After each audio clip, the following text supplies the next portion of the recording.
Good day, ladies and gentlemen. My name is Rolo, and welcome back to Foundation. I guess it's not a welcome back, but welcome to Foundation. This is very much in the same line as Pioneers of Pagonia. It's also an indie game, and it's also a city builder game. It's one of my all-time favorite city builder games, just due to how naturally you can progress and how naturally you can build your cities out. Really a game that I've enjoyed quite a lot. It's a little bit more polished than Pioneers of Pagonia, but it's entirely different. There's definitely some similarities. Besides, in this case, you don't necessarily have to build like tools and stuff like that, but you have to have certain resources, and your citizens have certain levels, like your serfs and your I can't remember exactly what all of the levels are, but serfs is your initial ones, and you get commoners, etc. And it builds on that. So I decided today that we will start with Foundation. I think it's going to be a good one to try around. It's going to take a little bit longer than Pioneers of Pagonia because it is a slower, more relaxed kind of game. But with that said, I think we can jump right into it. We will then start our new game. We have the ability to edit a map or create a map. You can select how much ocean we have, the bay sizes we have. I think I want to kind of go for a little bit of a balanced map, but with not too many cliffs, some hills, etc. But I don't want it to be too difficult to build on, essentially.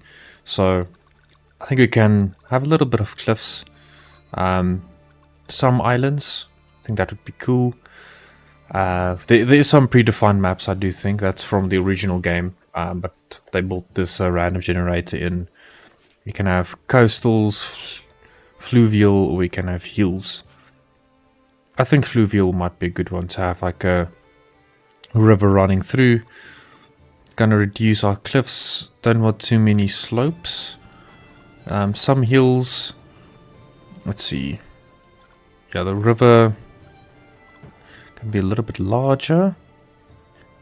I don't really know what this is, but we can have some of that. Yeah, this looks like a good one. It has some interesting formations and enough area for us to build on as well. So I'm happy with that. We're not going to use any mods, so we're going to start the game. The music is also really good. Like I said, it's a very relaxed kind of game, very just to enjoy the atmosphere and play around, build a little community.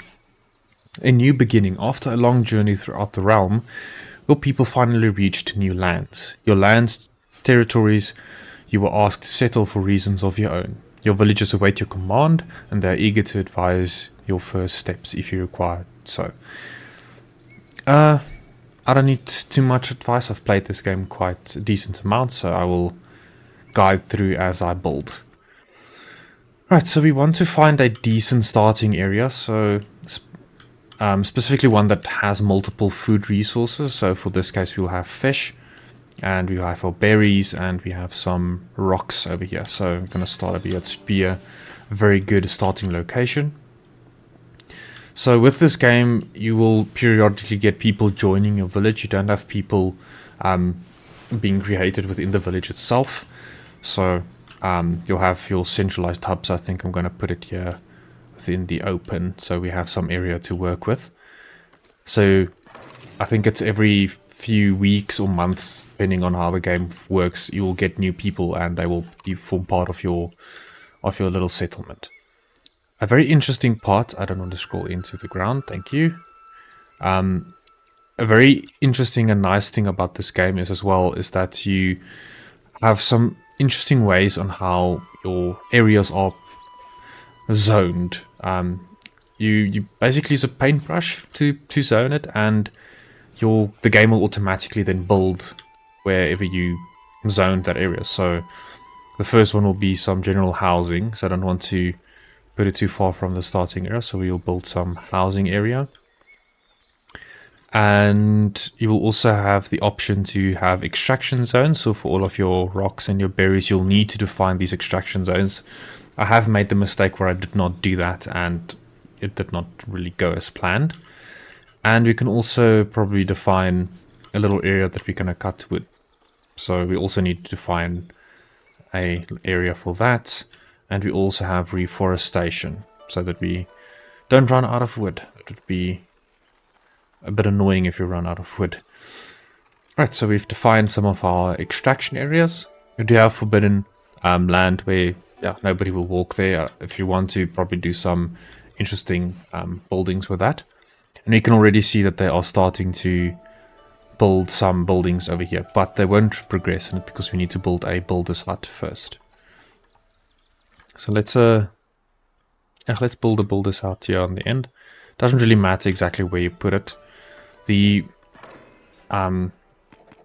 your serfs or your citizens will prefer locations close to the home when working. So if they don't have any living quarters close by to where they work, they won't really like that at all. And they will try to move to areas that's closer to where they actually want to live.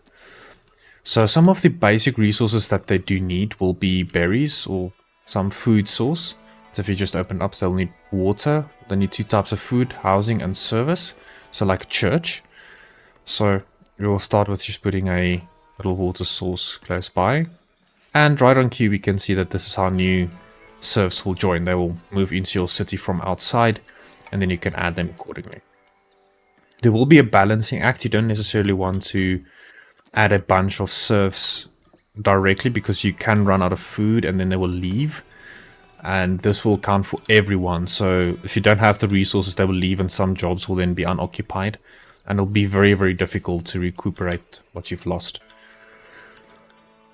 So we can start off with some of the buildings. So let's go through it. So we have our builder's workshop, a granary to store food. We have a market where they will buy food, so you'll have to build markets. You have your forester camp, which will replant your trees. Your lumber camp, which will get wood for you. Sawmill. Your stonecutter's camp, your well, your gathering hut. You have a church and a manor house. So these are the base stuff that you do start with. And we just want to start up with some of the basic necessary resources so we can get everything going. So you'll need your, like I said, you'll need your builder's workshop. You'll need some gathering huts.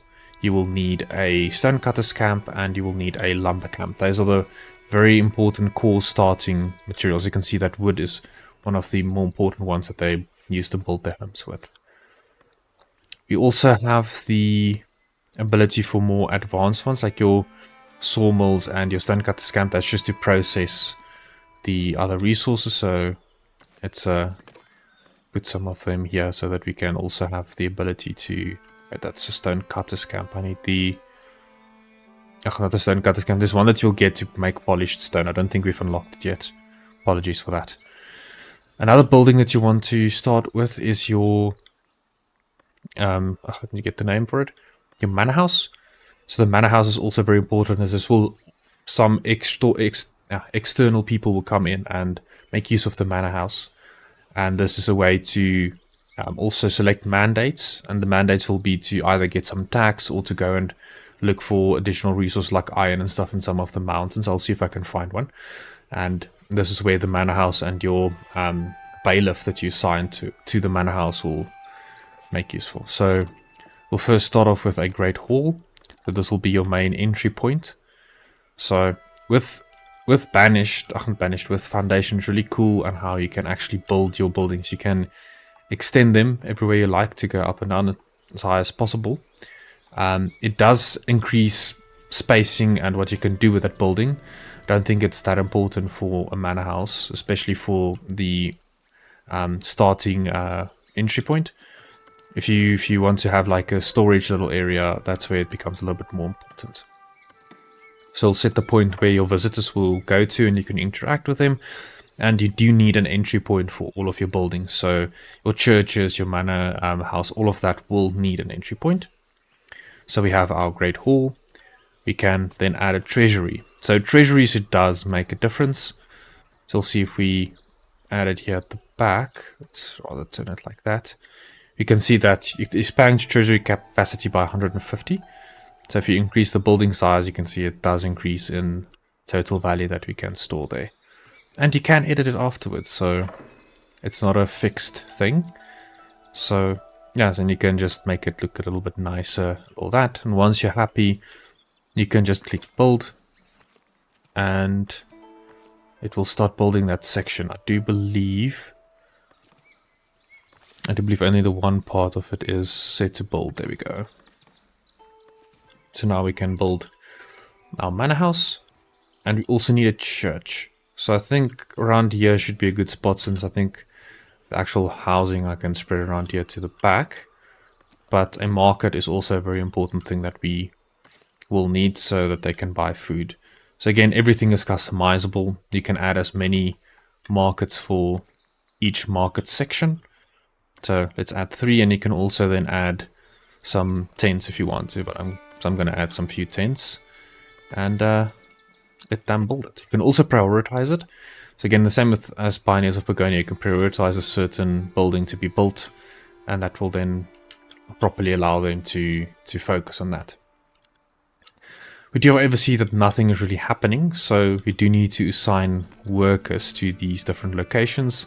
So we need to assign workers for all of your places you've built.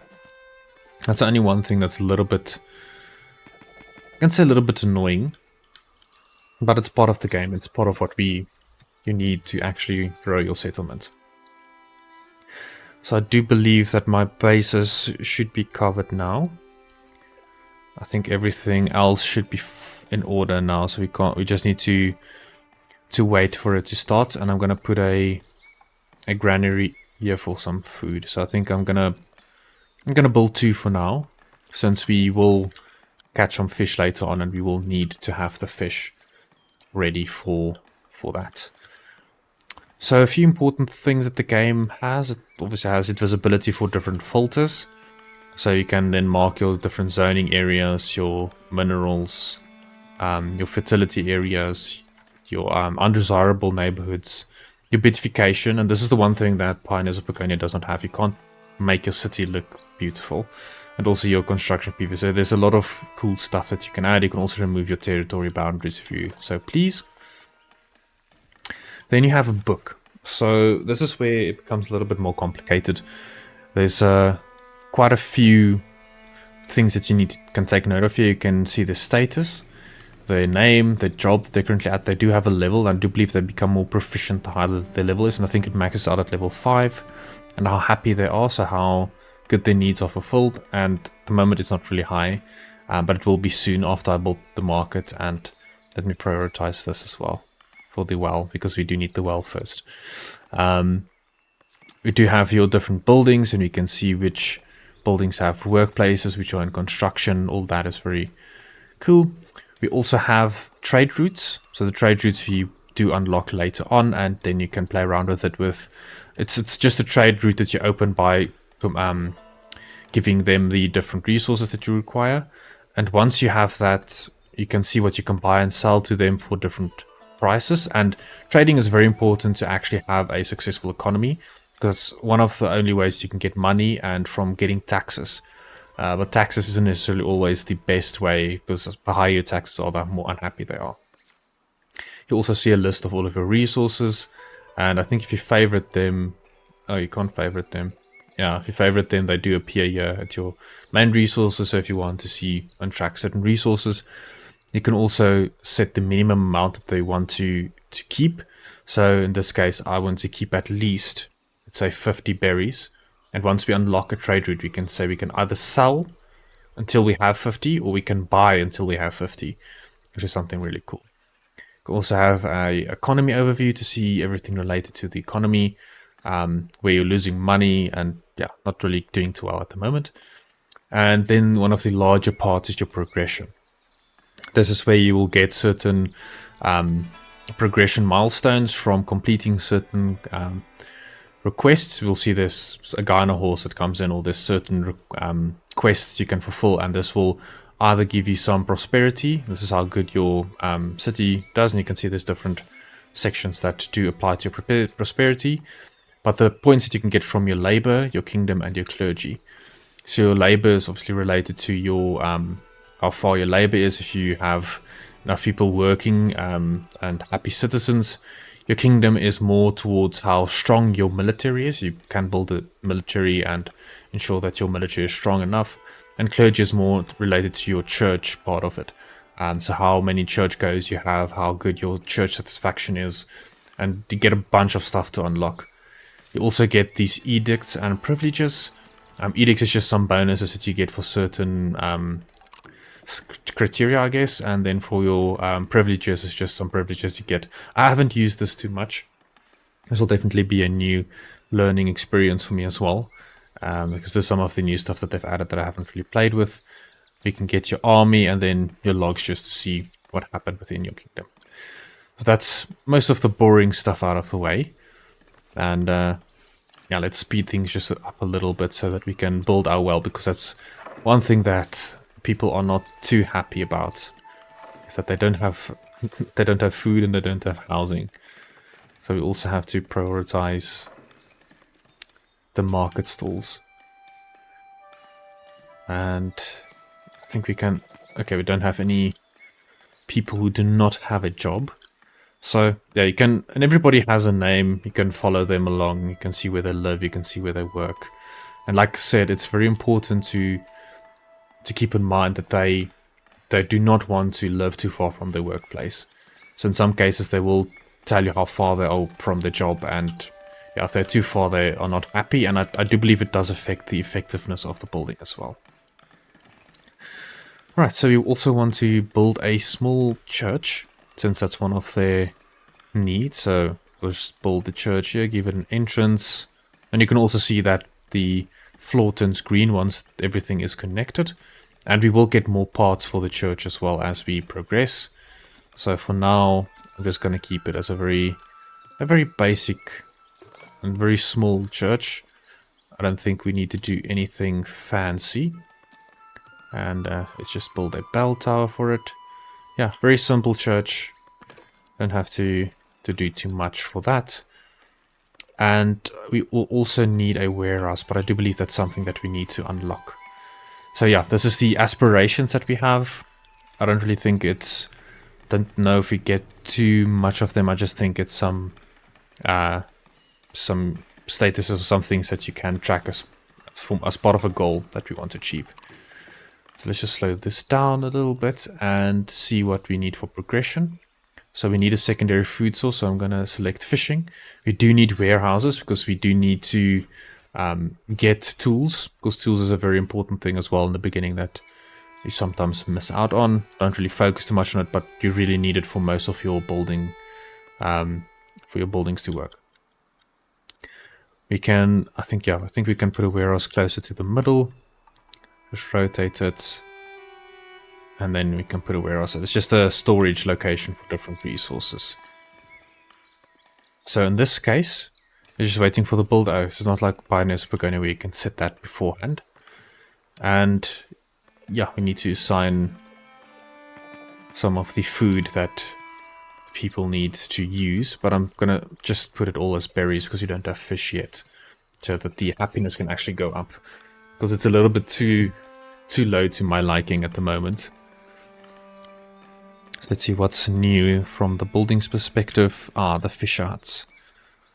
So let's build, I'm gonna build around 3 of them as well. We don't necessarily have all of the required resources or manpower to man them, but it can be built while we wait for everything else. Yeah, so I think from a priority perspective, the rustic church is definitely one of them. We also need to get a forester ready. Yeah, so there's a lot of construction going on at the moment. Yeah, so I'm just going to give it some time and allow these buildings to build, and then we can get back to the game. Alright, and we are back. So there's a few changes that I've made. I was able to complete the granaries, and what I did is that I assigned berries to all of the first granaries locations, so you can click on it and you can assign different resources depending on the ones that you've unlocked. So for the second one, I'm going to assign purely fish, since I'm going to have like a berries and fish hub over here. You will be able to extend it further. Oh, this is interesting. I wonder how this will work for the buildings. Sorry, I saw it now. This is where we can get some of our resources, like our iron and those kind of things will be found against these cliffs. Cool. And I was able to finish the sawmill. The forester was finished. Our warehouse was finished. Now I assign a worker to the warehouse. We are currently storing our planks, wood, stones, and tools. This is just to have some of the basic resources stored up, so that when we need it, we can use it. And our forester has been planting, because we did make quite a mess here, as you can see. And I did also expand the area that the people can build their houses in, so that is a little bit bigger. I did, however, pause the construction of the church and the manor house in order for me to actually get the needed resources, because I want to open up the first trade route. Because at this point of the game, you can't really get any tools or make any tools, so you'll have to do that via a trade route. So we can now unlock our first trade route, as we need a minimum of 20 planks. So we can then unlock that trade route, and we can see that our first trade route has been opened. We can however see that there's these different info and levels regarding a trade route. So for a trade route to level up, you'll need to meet the bought and sold requirements, and this will then level it up, and then the amount of goods that you can get per trade will be more. So at the moment it's 25. That's the maximum that we can trade at the moment, and this goes for selling and buying as well. So we want to buy some tools, and things that we can sell just a little bit off will be berries. Okay, we can't really sell polished stone, but that's one thing that we can sell later on. So berries and some planks at the moment is what we can sell, but we want to buy tools and a little bit of cloth. I don't really think cloth is very important at this moment, but tools is definitely one of those things. So we can now head over to resources, and we can see we have the options to sell or buy different resources. So for berries, you want to sell everything above 100, because we also want to ensure that we have enough to sustain. And then for, let's find planks, we can also want to sell everything above 100. And then for tools, we want to buy to have at least 50. I don't want to make it too much, but 50 should be good. So tools will really be important to build all of the other missing buildings, especially our manor house and our church. So at the moment the church will be more important, so I'm going to give the church the priority. It does have all of the needed base resources, but it's the tools that we're missing. So I'm just going to speed things up a bit, and we should see the trader coming in soon. There we go. So this will be how the trader looks. You will get one for each of the trader routes that you've unlocked. So you can, I think there will be 3 of them at most within your settlement. So you will go to your warehouses and go to your granaries to see what you can buy and what you can sell. So we'll see that he will move to the first location. I wonder if he's skipping it because I didn't... sorry about the zooming. I don't know why the game zooms in like this. Apologies. Can I not zoom? There we go. So I think I probably missed... Yeah, I can see that he's the trade from Northbury. I think I missed that trade. I think he came into the area before I was able to actually set what we need. So you can see it's quite a long path that you take, and that looks like the entry point that the game decided to take. But as soon as he comes to the end, he will come again from the other end. So we'll just wait for him to get to our little civilization, and then we will be able to trade with him. So yeah, again, these are where we can get more resources later down the road, and we can scout out some of the berries and stone, and we also need to scout out some areas for farming. So yeah, no, there's a lot of places. I think this area might be good for farming that we'll get to later on. Looks like quite a decent island that we're at.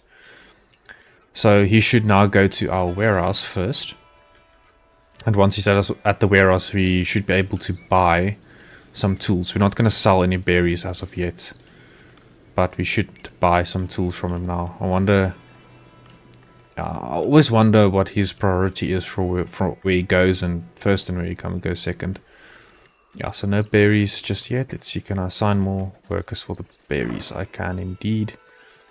Hopefully I can assign a fisherman. I can't yet. So there we go. You just saw that we bought some tools. We only bought 25 because that's the maximum that we can buy from him. And when you go to his overview for the trades, we can see that we bought 20. And that's the maximum that we need for level up, but we only bought the max with just 25. With that, I think most of the buildings should now be able to be built, especially the church. And we can assign our first fisherman, which will be fantastic as we need to have the variety in food. So let's assign fish as the secondary food source. And yeah, our church will then be properly built. The resources will be brought to it, but different sections of the actual building can be built. So it doesn't have to wait to get all of the resources before it can actually start the process of building the bits and pieces. Which I kind of like. I really do like that mechanic. And yeah, see, we're getting... The beginning is always super slow with this game, unfortunately. It's just one of those games that you'll invest quite a lot of time into. So I'm going to try and keep the episodes about half an hour long at most, just so that we can not spend too much time on waiting for stuff to happen. But as soon as you get stuff going and you have a balanced economy and you have enough stuff, that should be cool. We don't think we're going to make it. We're going to probably sell like 2 berries to him. Oh, we barely made it. So yeah, we need above 100 berries for him to actually buy stuff from us, but soon we'll get it. And then we'll get the notification that we've used it. Yeah, we also have levies. Let's ask the villagers for coins. Okay. I have the levy mandate addict, or the... Yeah. But we don't want to ask for levies. The levies will decrease the happiness tremendously, which really isn't great. You will need to ask for taxes, unfortunately, as we do require... You do require the taxes to expand and build certain buildings because they do cost money. Because we are currently in quite a large deficit because of the trade.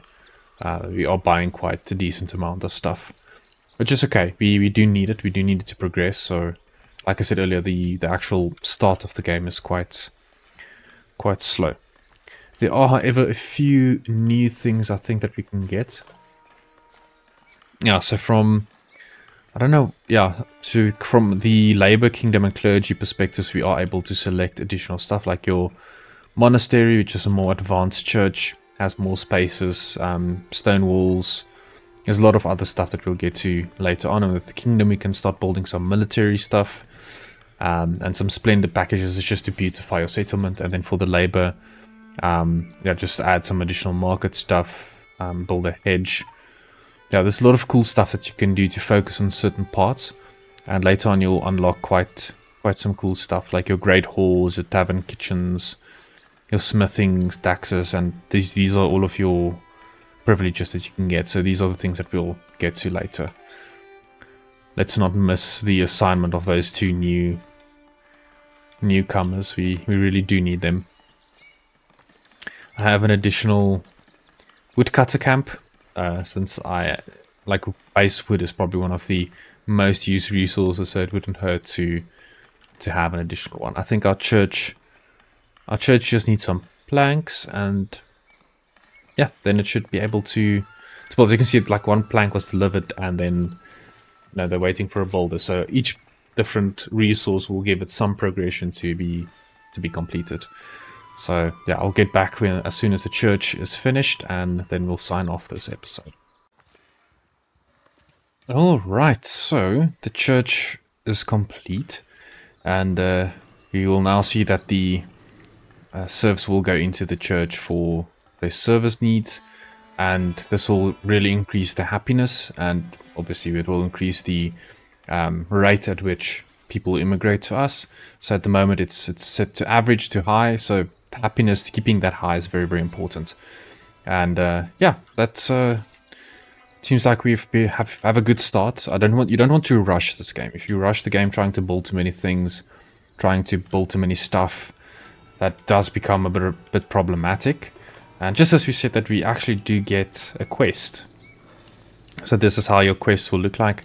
It'll be someone coming to your manor house or wherever you set that location. It's usually a horse, but it's not always.